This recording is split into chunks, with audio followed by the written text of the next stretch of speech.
এই আন্দোলনে যারা শরীর হয়েছে তাদেরকে আমরাও এর সাথে আছি, কারণ এই বৈষম্যগুলা অভিযোগ আকারে ক্ষুদ্র ক্ষুদ্র আকারে আমরা পেয়েছি। তো এর মধ্যে কিন্তু আমরা তদন্ত টিম গঠন করেছি। তবে আমি আমার যে অস্থায়ী বহিষ্কার, সেটা কিন্তু অস্থায়ী বহিষ্কার অলরেডি হয়ে গেছে, কারণ তার বিলটা বাদে অন্যান্য বিলটা সাবমিট হয়ে গেছে। তার মানে কি অস্থায়ী যে বহিষ্কার যে প্রক্রিয়াটা সেটা কিন্তু হয়েছে, এবং তার যে বহিষ্কার আদেশ সেটা হয়তো ডিজি থেকে দেবে। আমি যতদূর করতে পারি, আমার যতদূর করা যায় ততদূর আমি করেছি, এবং তাকে যারা স্থায়ীভাবে চাকরিচ্যুত করা যায় এই যে ঊর্ধ্বতন যে টিম আছে, এই টিমের প্রতিবেদন আকারে আমরা ডিজি অফিসে পাঠাইলে তার স্থায়ী পদত্যাগ হয়ে যাবে। তবে আমি বলছি যে ছাত্র শিক্ষক প্রতিনিধি সহ আমরা কালকে একটু বসতে চাই।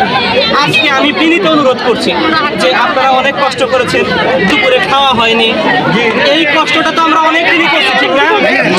আমরা অনেক দিনই সার্টিফিকেট দিতে টাকা লাগছে, অনেক দিনই হুমকি দিছে, অনেক দিনই ভালো পড়ায় নাই। 7 দিন সময় কি আমরা সহ্য করতে পারবো না?